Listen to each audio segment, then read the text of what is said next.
Hiya,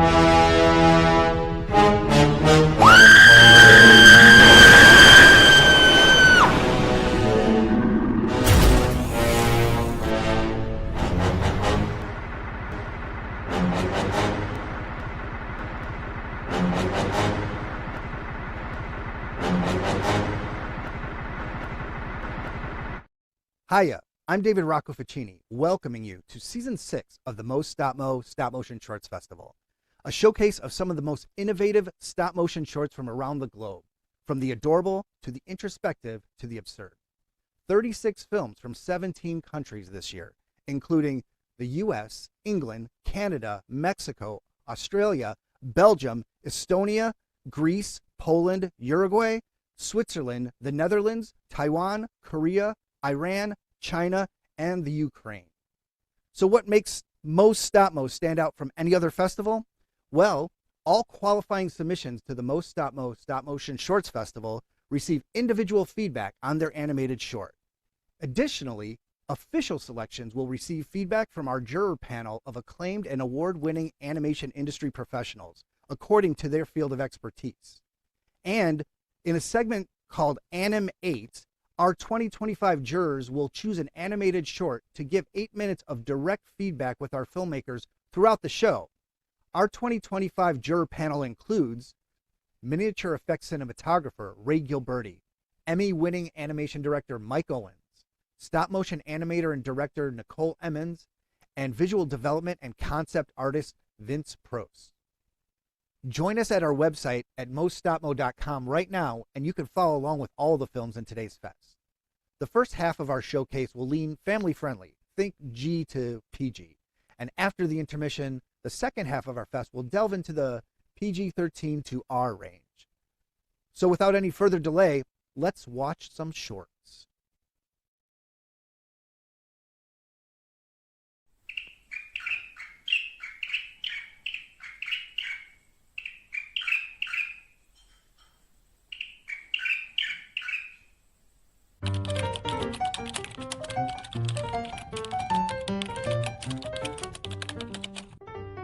So many birds come to my balcony.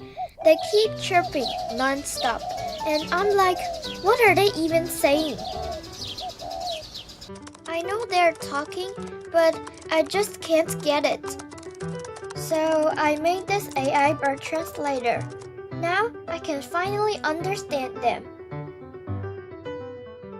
First, I record all these bird sounds. Then, I train an AI model on my computer to translate them.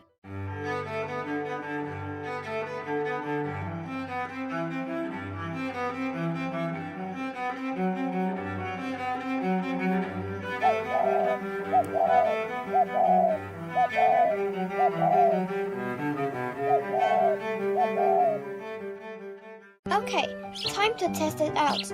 Hey Sparrow, what are you saying?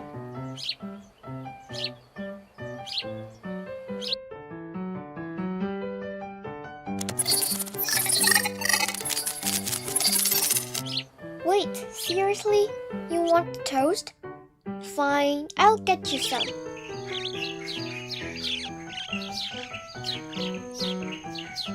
I gave you tons of toast, even Dad's breakfast too. But why do you still look so sad? My AI is acting kind of glitchy. Guess I need more data.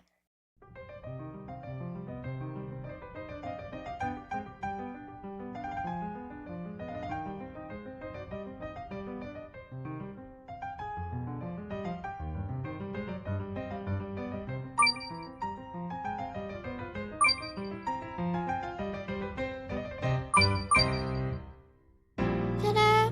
The new Bird Translator 2.0. Let's give it another try.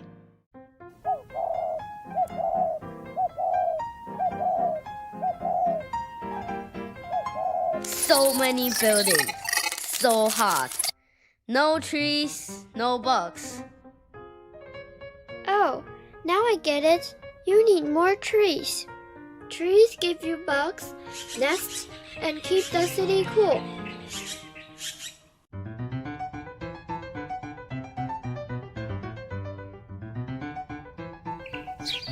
Yes, more trees! So many bugs, yummy! Finally, we can lay eggs and have babies. I even planted some pots on my balcony, so you guys have a place to chill. Wait, what are you saying now? We want cartoon! What? No way! You're kidding, right?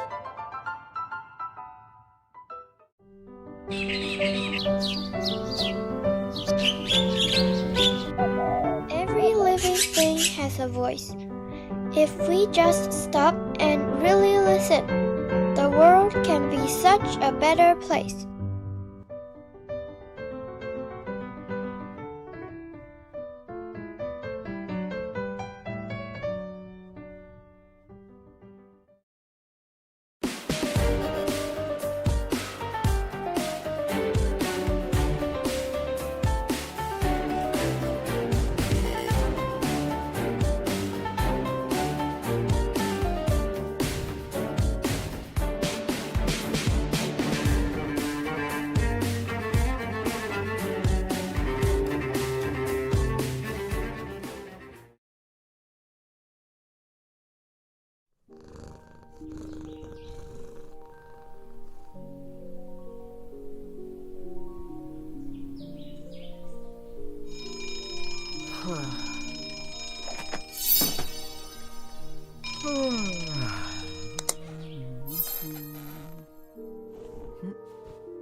Where's snow?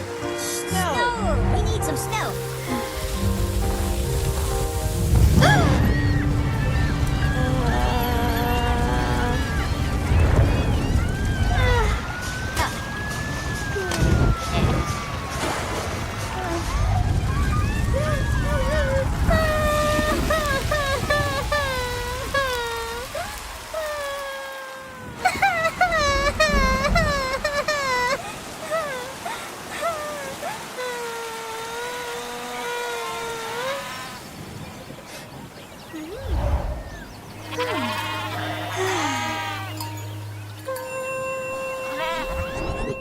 Hold your hand up.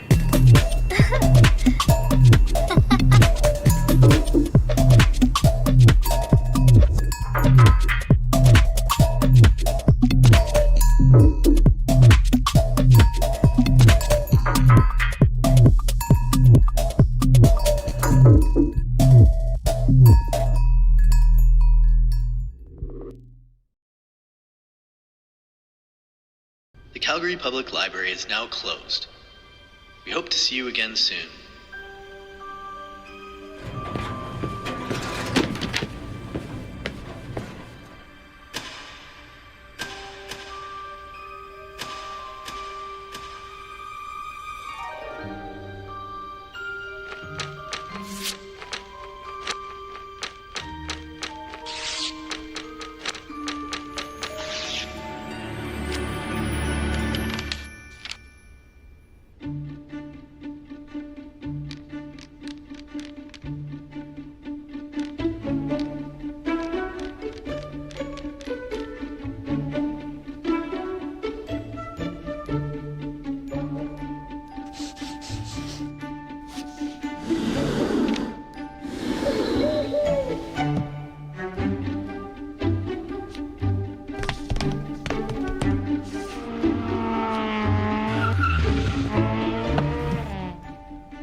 It's time to break for an anime, featuring the short we just watched, Page. Joining us from Canada is filmmaker Michael Colwig, and from California is Mo Stop Mo's juror, miniature effects cinematographer Ray Gilberti. Ray? Hi, David. Thanks a lot for that. And hi, Michael. So nice meeting you and seeing you for the first time. You as well, Ray.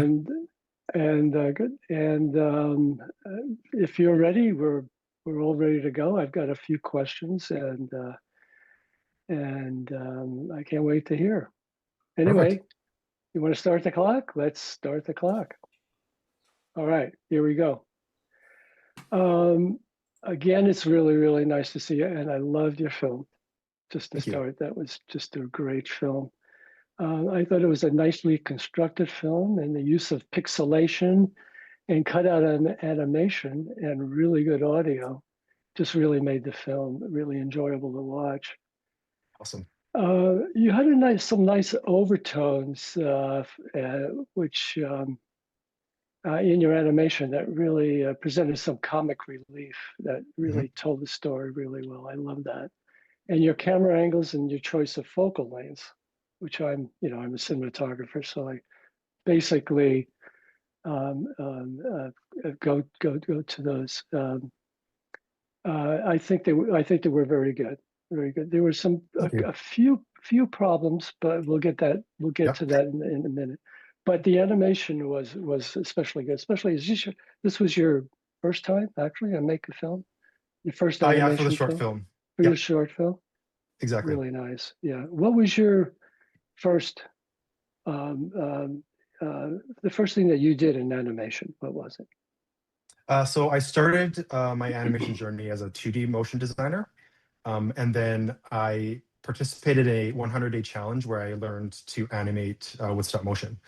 So every day for 100 days, I animated a 1-inch paper box, doing and being different things, and just fell in love with the process of animation and just this nice break from the computer after work to use my hands and create that way. So that was my first introduction to stop motion, and then decided to pursue that. Oh, really great, really great. What really inspired you in this for this story? And why did you decide to use stop motion to tell the story? So Casey, the writer for this, and the guy that helped me shoot this as well, it was his initial concept. But when we met, we kind of bounced ideas off each other, and it evolved into this page animation.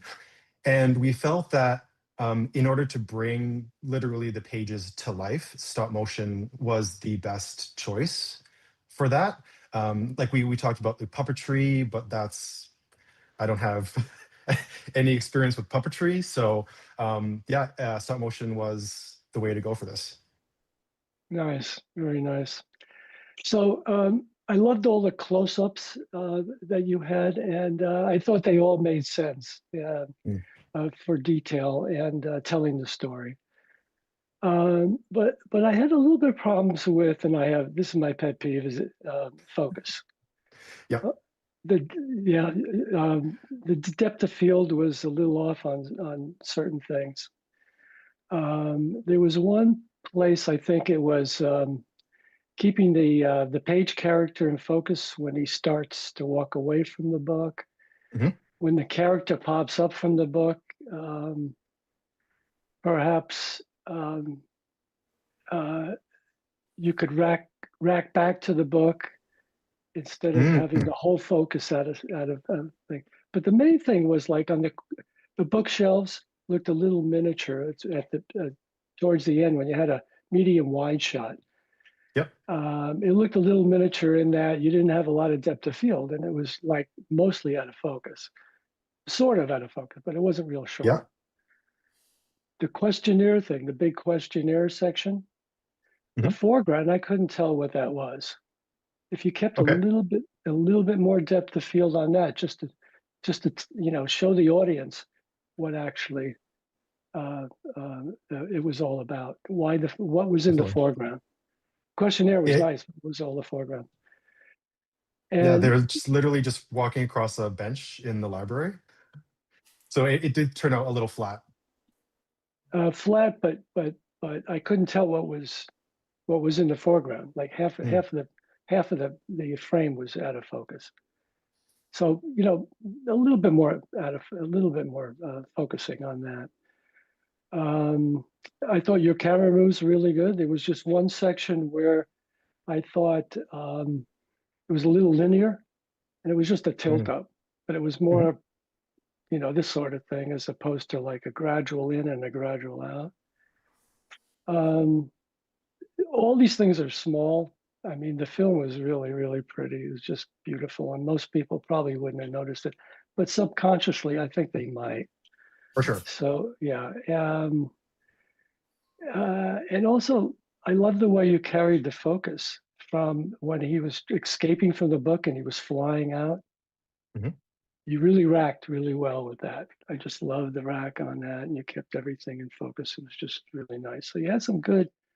Your angles were good. Your focus, your lenses, everything else was really dynamite. Thank you. What type of software did you use on this? Was it Dragon Frame? Yeah, it's Dragon Frame. Oh, it was. Yeah, you're able to do a lot with Dragon Frame. Yeah, I couldn't do this without it. And were the camera moves basically were they with motors, or was it just a hand? Yeah, so I have operated? a motion capture rig that Okay. connects to Dragon Frame. So like when you capture a frame, it'll move a certain distance. and then end where you want to end. Oh, nice, nice. Um, I, the lighting was amazing. I mean, was it all natural lighting, or did you have to add a few other lights? Yeah, it's mostly added lights because it took place at night. We had to really dim the lights of the library and just kind of make it seem like There we're you go. exploring at night. So we worked with our amazing DOP, Jeremy Falkins, and he did all the lighting with us. Oh, nice, nice. Yeah, that looked really good. Do you have anything else to say about the film? Anything you want to talk about in terms of how you feel about it, why you did it, what was your impetus to actually tell the story? For sure. So we really wanted to capture this idea of finding your own story within a library, because we think that they are very underutilized. So trying to get people more interested in the library and to find their own adventure within it. So that's where the initial idea came from, and we just took it and ran with that. Um, for me, it was interesting from an animation standpoint to animate like a humanoid, because it really was about me videoing myself walking and running, and then testing that out with my own movements to get Paige walking correctly and running correctly. So that was a nice challenge for me, and now I know kind of how to do that in the future. Um, We're going to have to and wrap this up. I'm sorry, we're going to have to wrap oh this yeah, up really well. They're just about to cut us, but great film. Thank you, thanks everyone. Michael. Okay.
It's time to break for an animate, featuring the short we just watched, Humantis.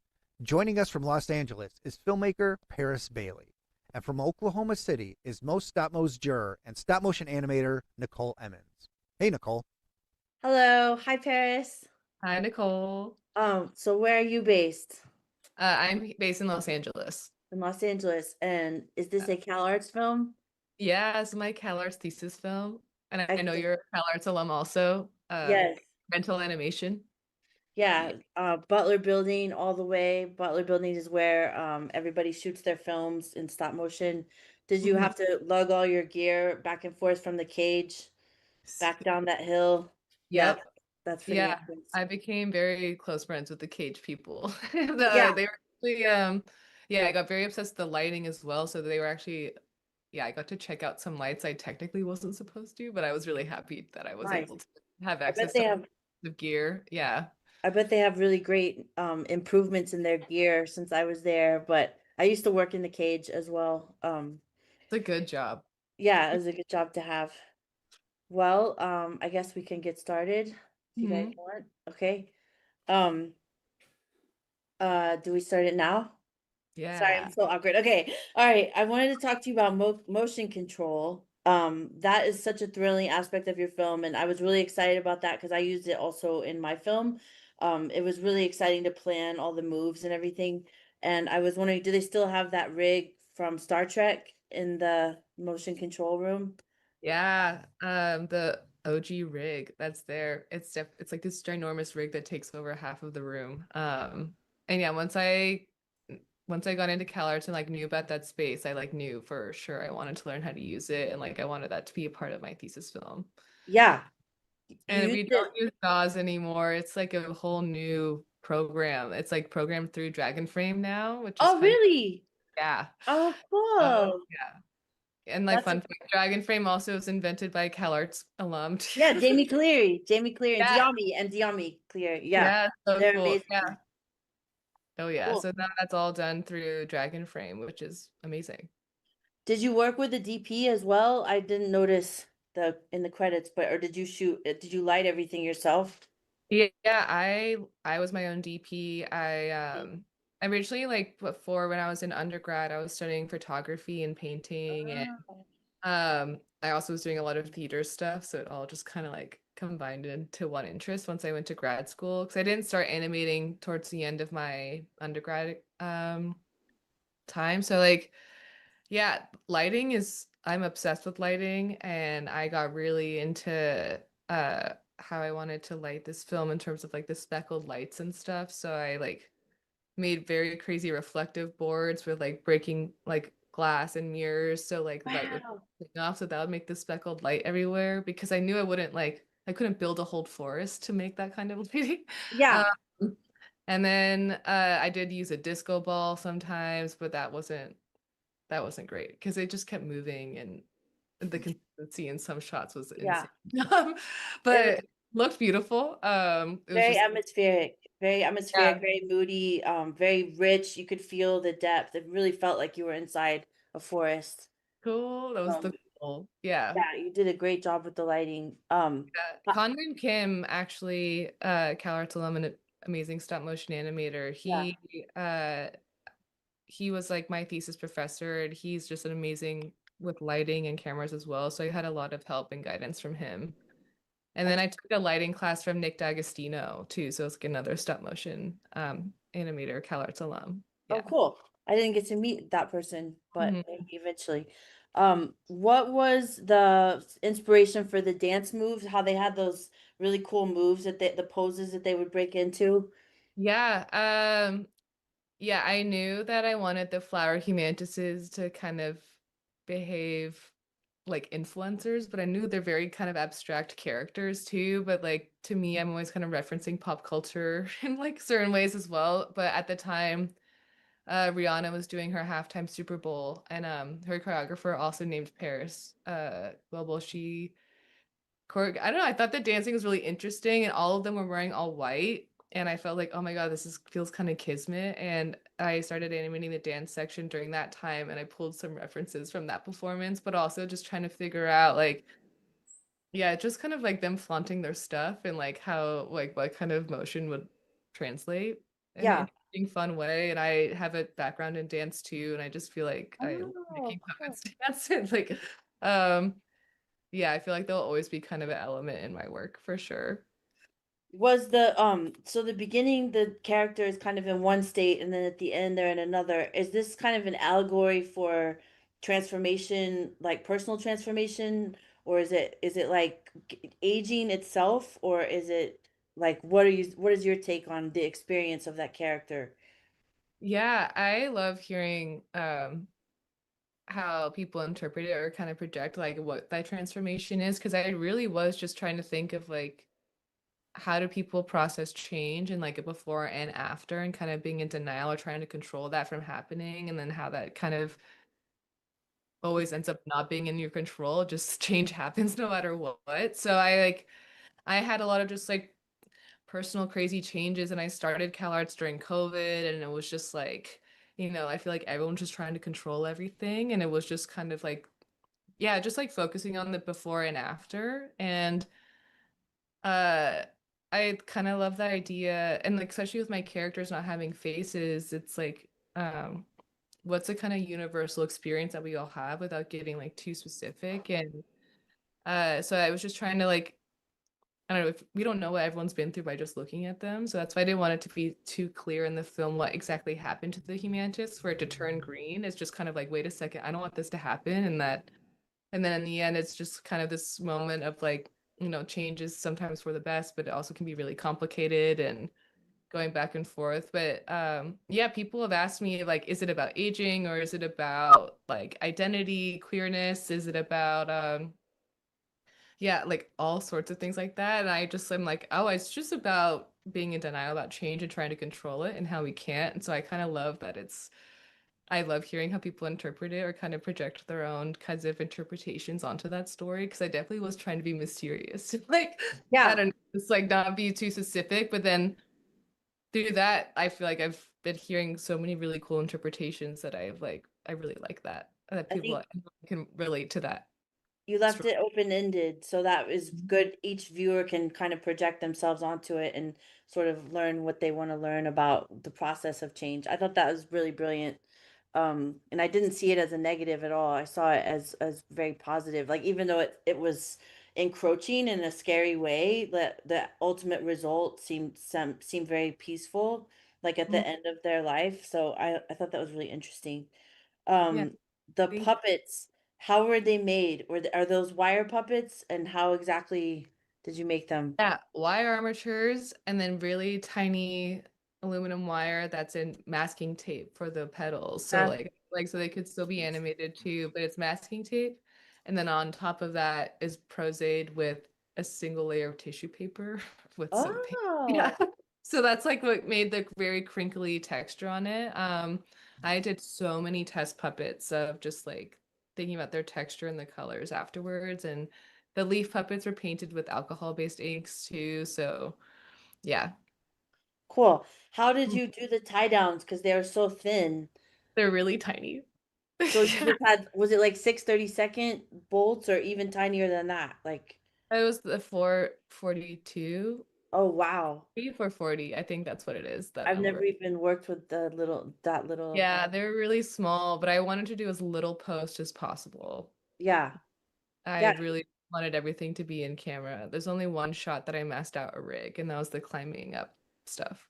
Yeah. Oh, that's cool. At the end? Okay, Hmm. we're wrapping up. Okay.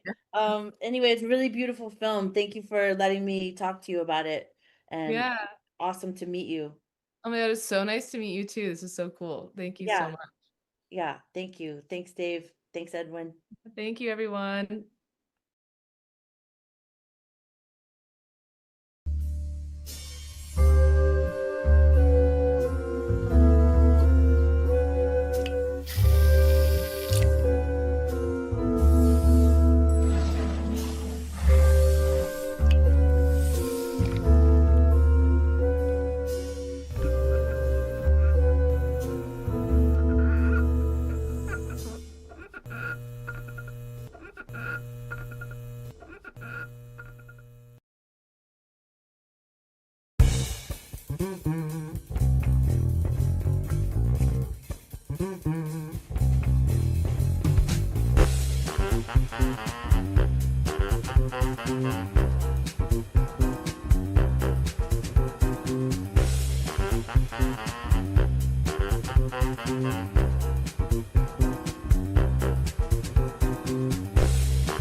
Welcome back. The second half of our fest will now delve into the PG-13 to R range. But before we begin, I'd like to share a trailer for a feature film I've been working on, a documentary premiering in 2026, featuring the stop-motion animation of Zaldi Dingle. It's called USA to Z. How do you define the USA? The surveillance state stalks us all day and night. I bought a van, and for 2 years I traveled the 48 states in hope to define the U.S., A to Z, by playing a word association game with folks from all walks of life to get their story. Very intriguing, though. You got a lot of interesting choices here.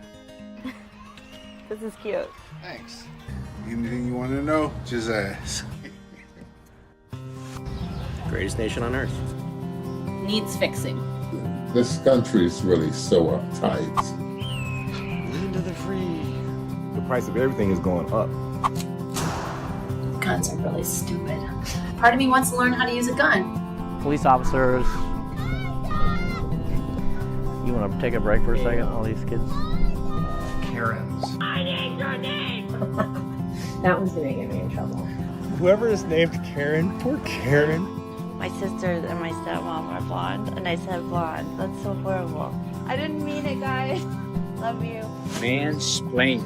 I'm not sure I know what that is. Can you tell me? Am I waxing your penis?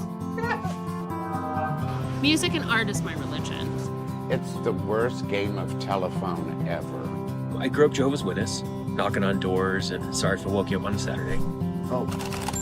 Do it. Thank God Ron DeSantis is our governor. Jamie Foxx cut me in line in the voting place. I was a Marine Scout. I never got hit, but I got fucked up in the head. Oh, you mean like pornography? Shouldn't be seen as a lesser art than other art. Boys, girls, whips, chips, chains, dips. Let's go into the trailer. All right, here we go. Ow! Just kidding.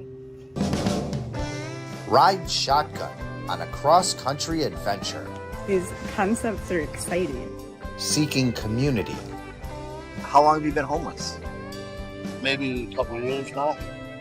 Road testing the American dream. Space Force? I love space.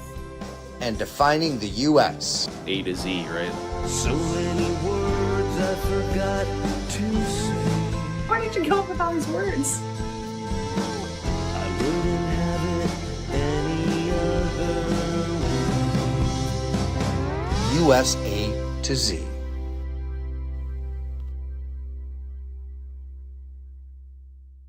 Oh my God, these have been in alphabetical order.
there.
tere!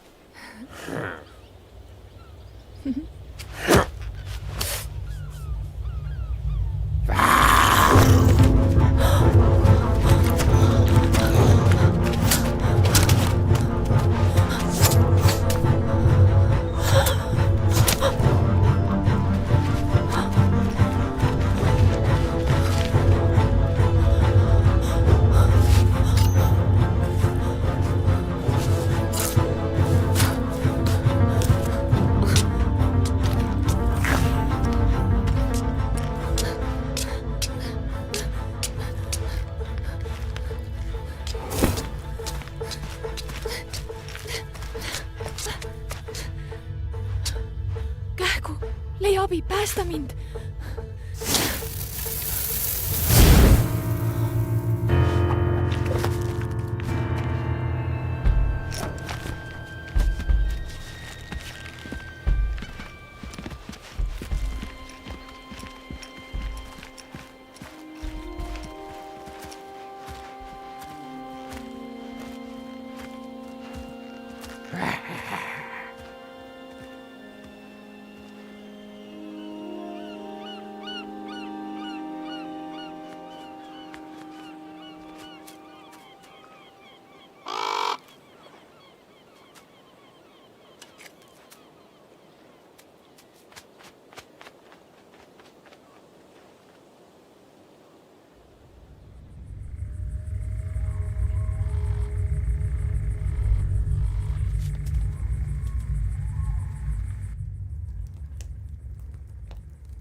ma ootasin sind. Saatuse tahtel me puutusime kokku sama probleemiga. Istu.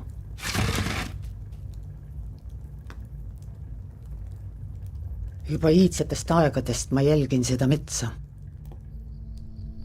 Mu parem silm kannab suurt väge. Ma olen võimeline nägema läbi kõigi metsaelanike silmade.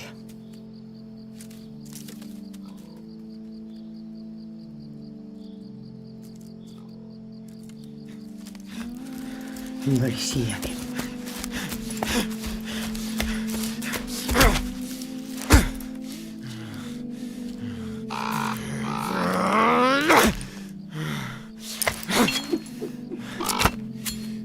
Sel hetkel sai minu vägi üheks tema vihaga. Ja linnuhing ei mõistnud, et ta on surnud ja lahkunud. Kõik segunes. Inimene kaotas oma inimese kuju, aga silm andis talle kohutavalt suure maagilise päe.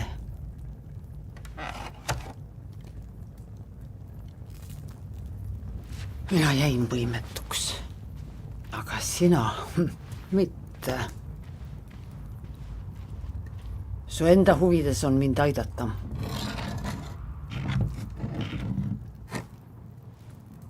Ja sa pead kiirustama. Vari saab kehast lahus olla vaid koidikuni. Muidu surete mõlemad.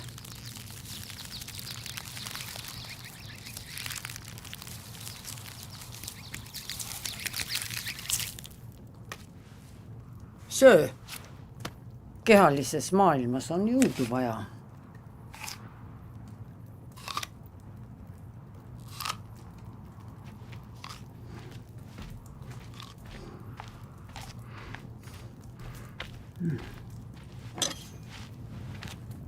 Ja pea meeles. Selleks, et needus murda, pead sa silma tagasi saama. Või koletise tapma.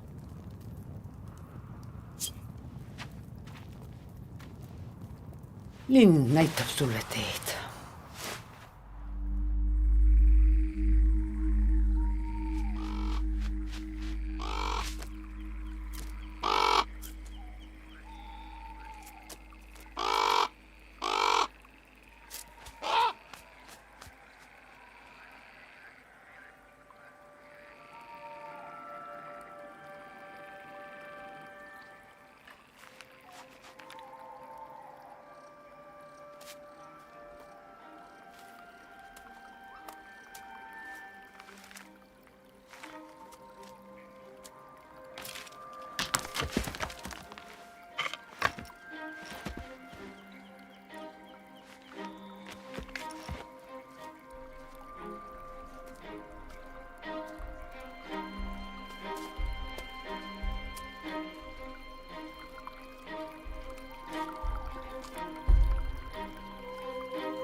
ei teinud seda pahatahtlikult, ta ei osanud seda lihtsalt oodata.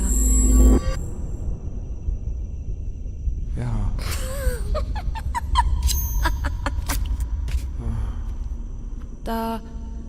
Meie lihtsalt ei osanud kuidagi reageerida.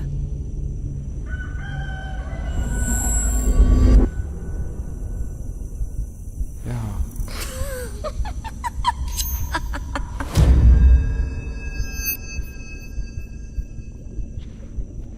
See on liiga väärtuslik kingitus.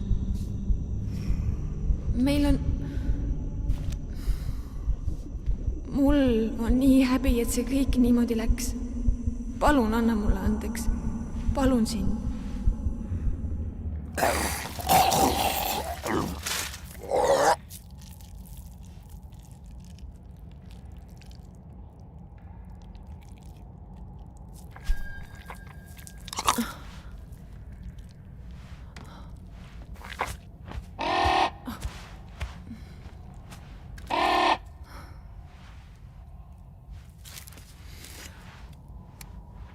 Ongi kõik.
Anna mulle andeks.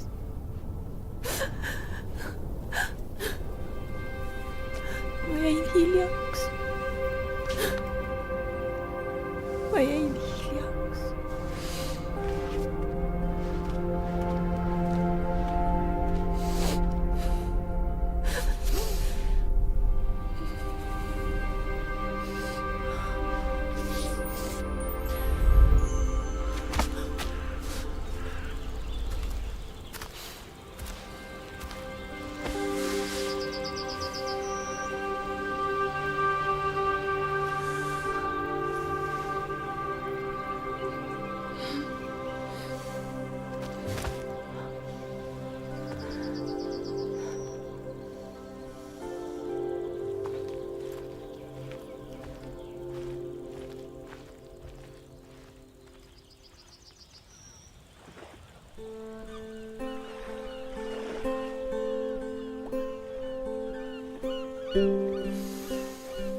It's time to break for an animate, featuring the short we just watched, Shadow of Dawn. Joining us from Estonia is filmmaker Olga Stalev, and from Chicago is Most Stop-Mo's juror, visual development and concept artist Vince PROCE. Vince. Hey, thanks, Dave. Hi, Olga. It's really nice to meet you, coming from all the way over there from Estonia. Nice to meet you too. I want to just say that I think that the Shadow of Dawn was awesome. What an undertaking! That was a long journey. Yeah, I'm sure. I mean, all the parts that you created and every character was just gorgeous. And your compositions were top notch. I thought the lighting was beautiful. I especially liked the lighting, and your character design was gorgeous too. So maybe we should start the clock. Okay, so I just wanted to get right into it with you. What exactly was the inspiration for this this piece that you did? I used to work as a stop motion animator for several years. So my inspiration came mostly from visuals, and I hated to animate shadows, in fact, because even if the puppet moves really smoothly, shadows made sometimes tricks. And that's at some point gave me idea that I should make a character who would be a shadow. And in stop motion, puppet is a puppet, but the shadow is a real shadow, so it's more real than the other characters.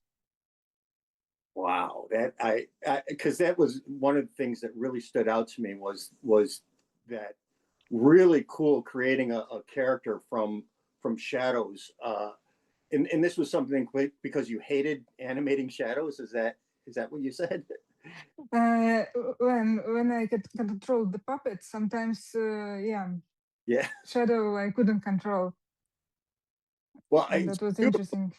Yeah, it was just beautiful the way you were able to pull that off. And also, I think that if you make a stop motion, which is more time consuming than drone animation, it should be reasonable. And using the shadow as a character is, I think, it's 100% reason to use exactly stop motion technique, not any other. Okay, so dissing on the 2D art animators out there, I get it. Yeah. Okay. So tell me more about the design of the characters.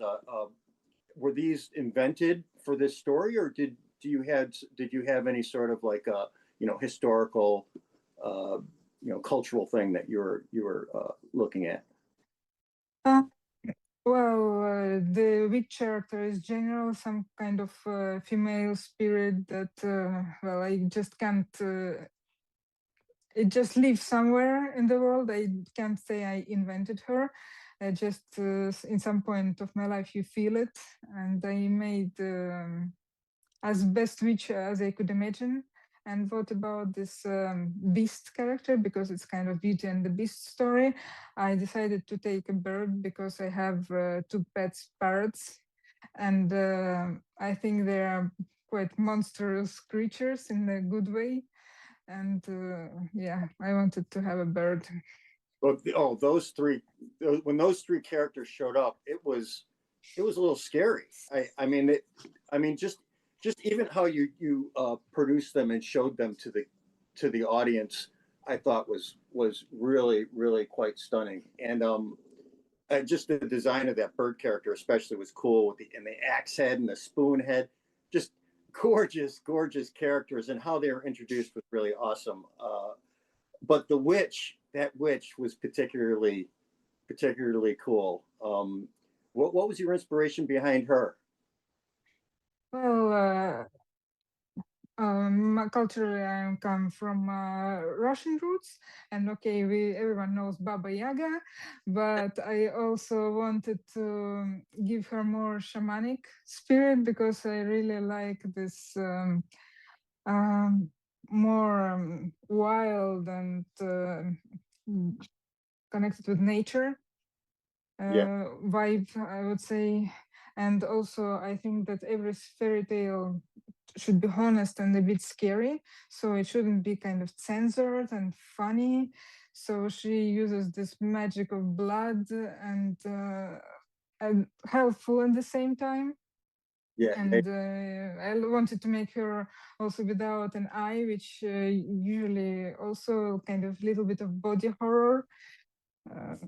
Yeah, absolutely. I mean, one of the things that really stood out for me with her, especially, was that she was the victim in the whole thing. Like she, she lost her eye by accident, and she, wanted it back, and she wasn't really evil or anything like that. I mean, she kind of looked evil, but she was like kind of the good guy in that. And your end credit scene was just just great. Just seeing her get her eye back and being able to pop it back in and then blow a kiss. It was just beautiful. What a wonderful, wonderful ending. Why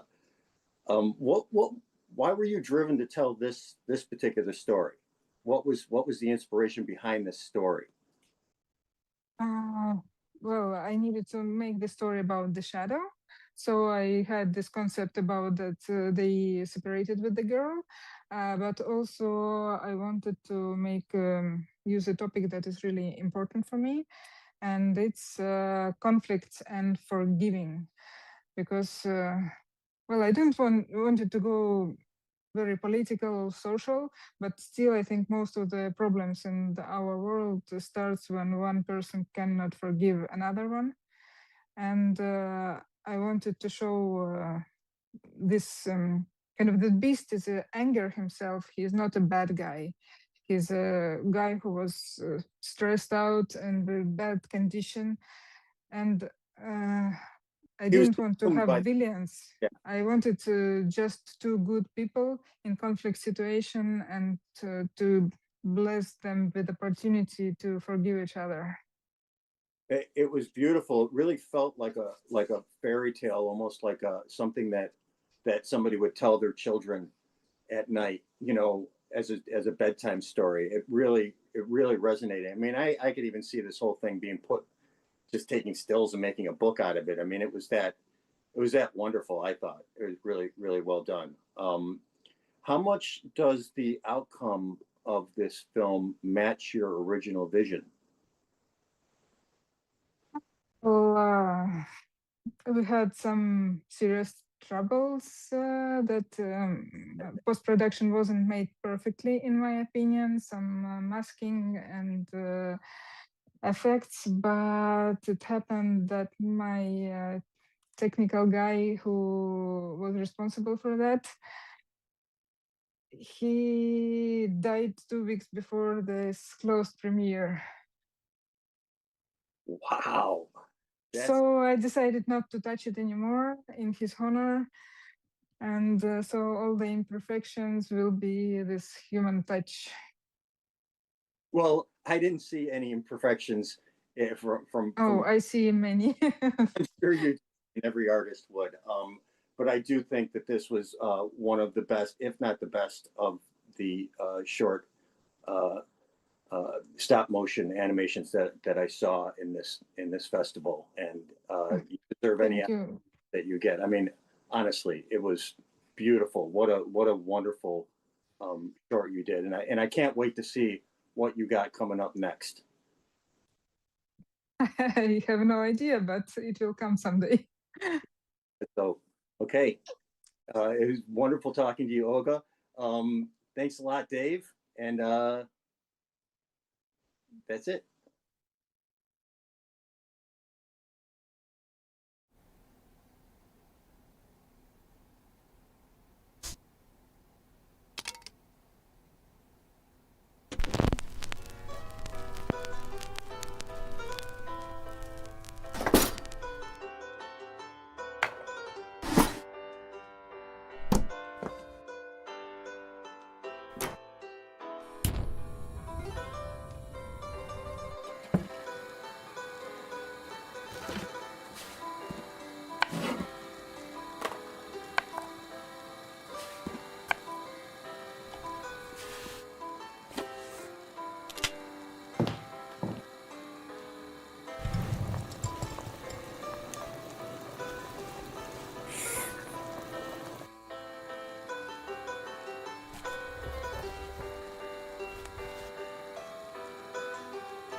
A man once told me that greed was a disease.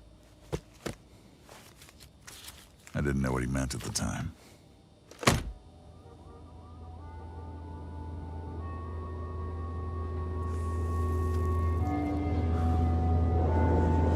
When I flew to Tokyo for the first time, I knew nothing about it. My boss, a huge casino owner and real estate dealer, sent me from New York to find a guy who ripped him off for a serious amount of money. The man I was looking for was Akio Kashiwagi, a vicious stock market shark, real estate mogul, and gambler. A big fish in Tokyo. My job? Find the guy and bring back the money. I had a lead, but it wasn't much.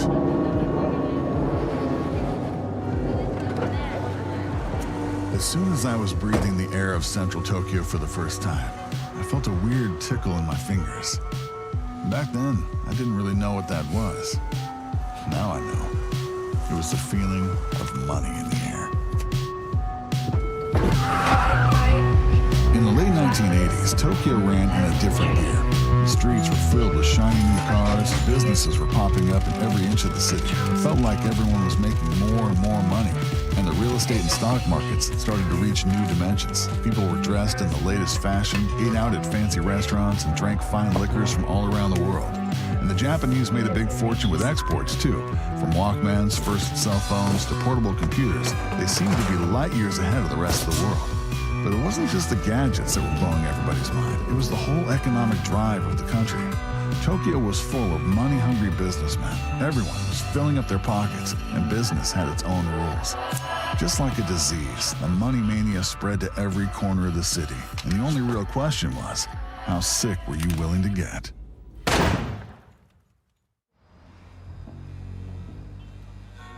The only clue I had to find Kashiwagi took me to an aquatic store. Tiny, lonely fish floating in dark water. I wasn't sure if I was at the right place.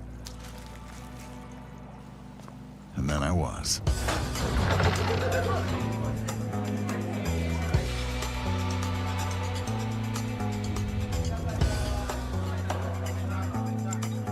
I was used to underground gambling places, but this one felt different. Everyone seemed to know each other, and there was an eye on everything.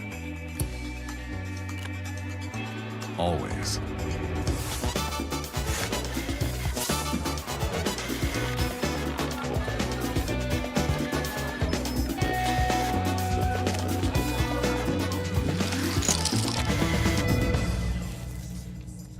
When Kashiwagi entered the room, I immediately felt sober. I had found him. That was easy. Getting my boss's money back? Not so much. The place was full of Yakuza guys, and I couldn't just walk up to Kashiwagi and accuse him of being a thief. Or could I? No. I realized that the only way to get the stolen money back was to win it back.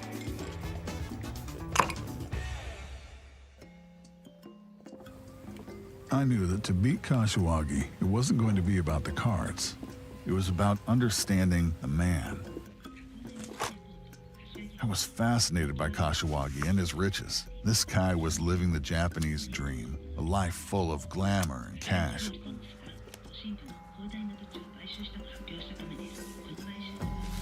I started looking deeper into Kashiwagi's business, and at a glance, the so-called Kashiwagi company appeared to be a legitimate real estate holding.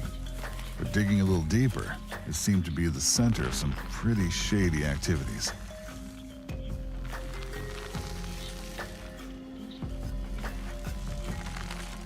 By following Kashiwagi's cash, suddenly I started to see Tokyo from a different perspective. The Yakuza ruled the center of Tokyo, and different players owned different parts of the city. And somehow, Kashiwagi was doing business with all of them. He built his own parallel system within the existing markets, and even politicians and authorities seemed to be under his power. Kashiwagi was like a disease spreading throughout the whole city, making Tokyo sick and sicker. I became obsessed with studying Kashiwagi's complex empire. He wasn't just a businessman and gambler. This man was a shark. And to win against him, I had to become a predator too. He was watching over his city, his playing field, his prey. It's not about the cards. It's not about the business.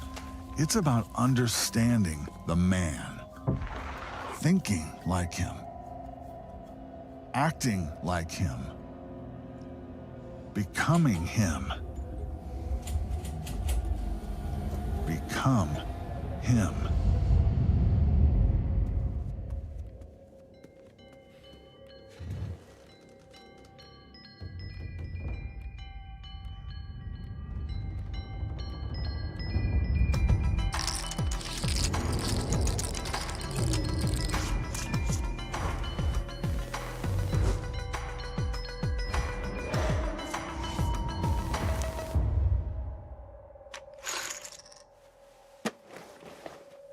Double or nothing.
Kashiwagi was found dead in his office, brutally stabbed by a samurai sword.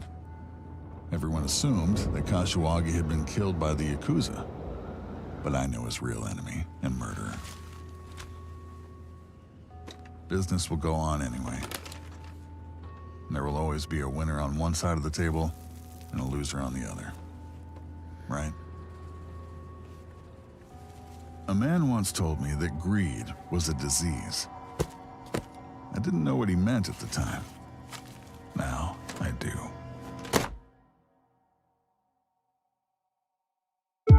White light and flowers, a pleasant dream. Only lithium controls me. Everything keeps going. Frozen, we'll all be dead. Does it make you smile?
It's time to break for an anime, featuring the short we just watched, The Dog.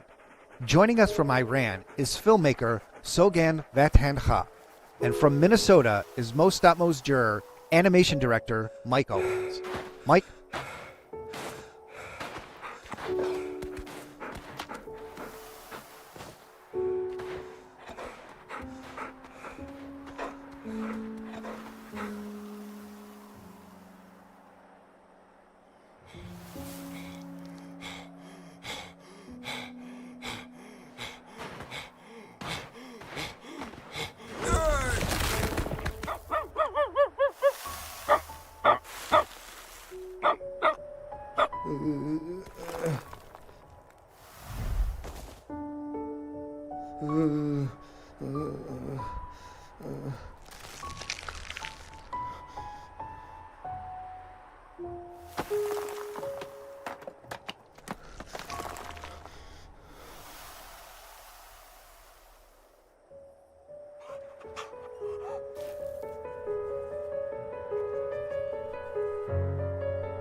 It's time to break for an anime, featuring the short we just watched, The Dog.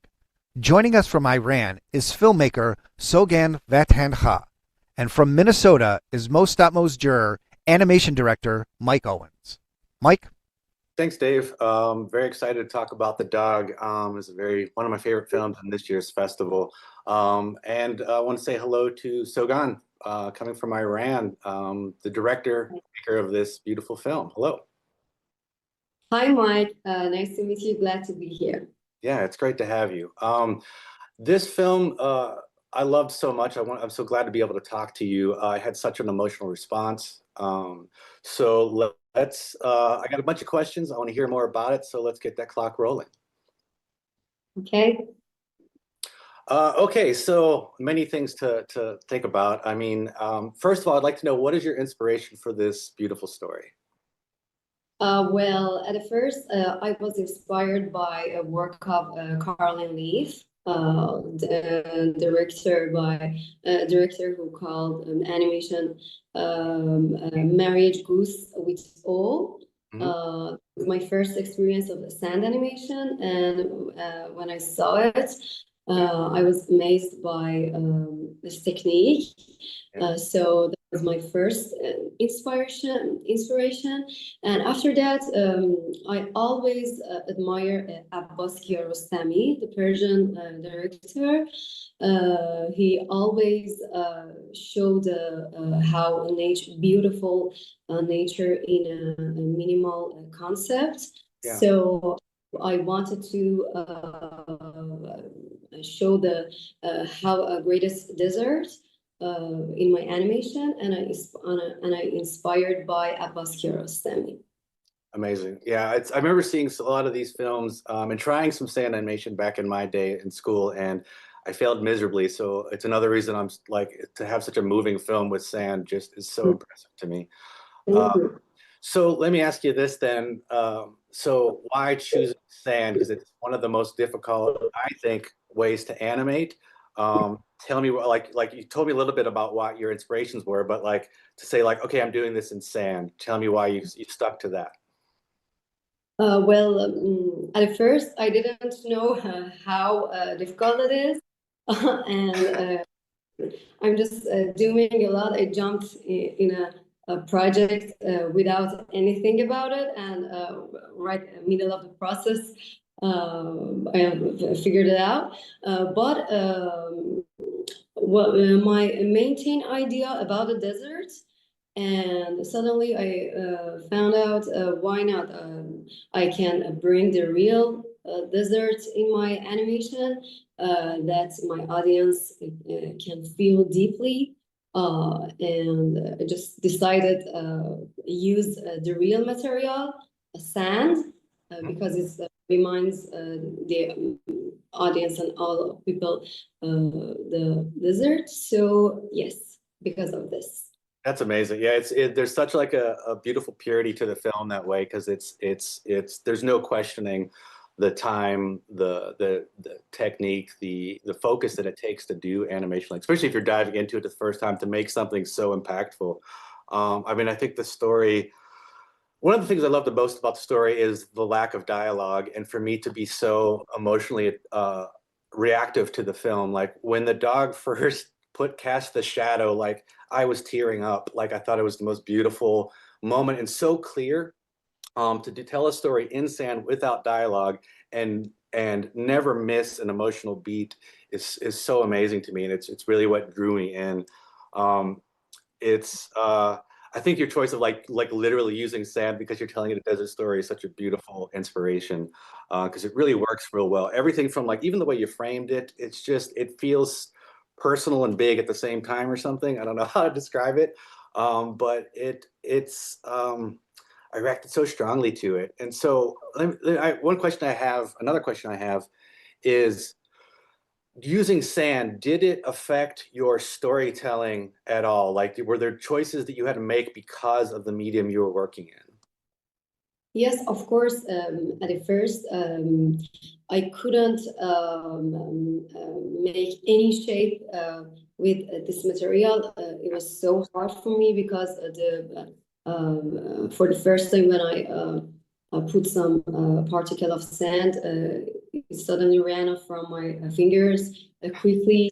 It was so smooth and so wild, and I couldn't make any shapes. I couldn't create anything without sand, with the sand. And for the first, I tried sand painting, and after a while, I trying a lot of ways. I suddenly learned accept the identity of the sand. Yeah. And I realized that when the wind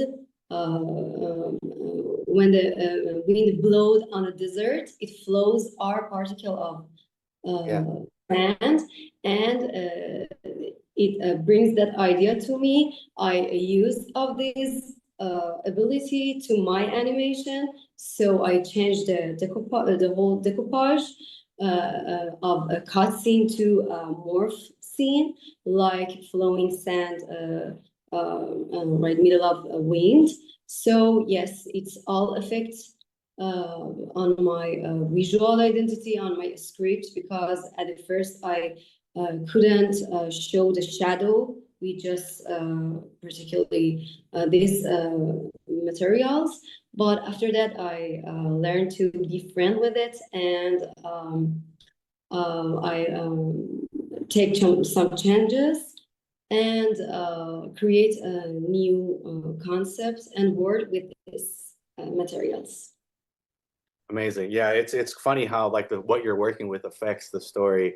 And I love the idea of wind being the inspiration, because those transitions are just, you can't do them in any other medium to feel that way. Like, I think if we tried to do that in a digital format, it would be actually more difficult, or not have the same purity to it, or have the same beauty to it. I just, there's so, I don't know, I'm so emotionally affected, maybe because I have a dog. I'm fostering a dog right now, and I got really attached to that story. But there's the relationship between characters just being, silhouetted shapes is one of the greatest things I've seen. It's to be affected by movement of such an object that has its own movement in reality, and having the artist hand on it to sort of craft it into something like this is so impressive and so impactful. I really love it.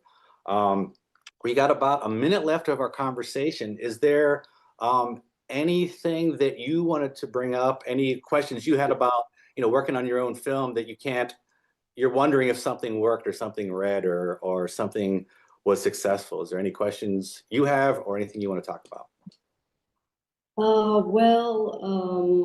I don't have any questions, but I'm really happy that you guys so amazed by my animation, and I'm so glad to show my opinion.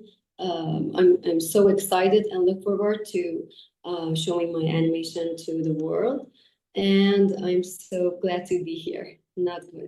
I don't have any question.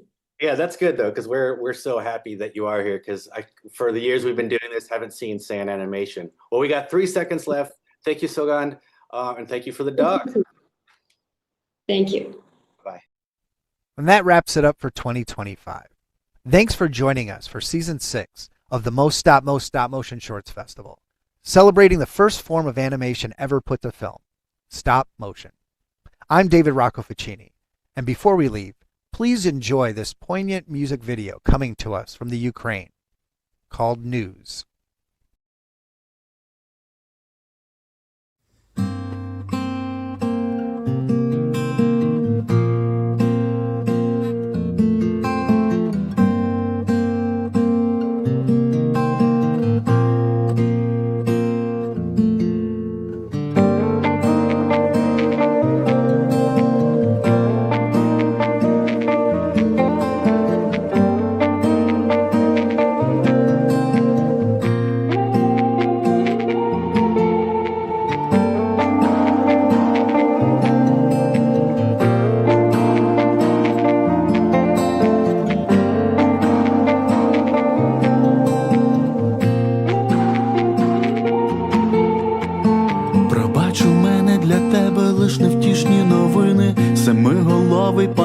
викрав сон твого сина. Він ліпить із глини отруйні рослини, висмоктує прану зі смаком полину і без упину плете павутину рутини під бій барабану, ховає в тумані осіннім гачки і капкани. Обступили обставини, наслідки наче й не мають причини. Секунда як вічність, роки як хвилини.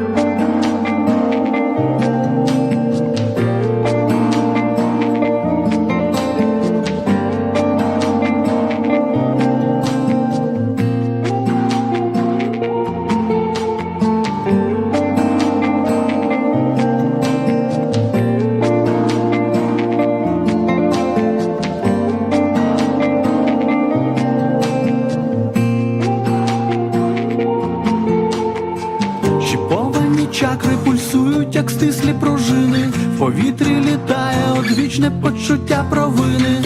Незагоєні рани, потилиці й спини, кордони і стіни, це рештки твоєї країни. Чіповані чакри пульсують, як стислі пружини, в повітрі літає одвічне почуття провини. Незагоєні рани, потилиці й спини, кордони і стіни.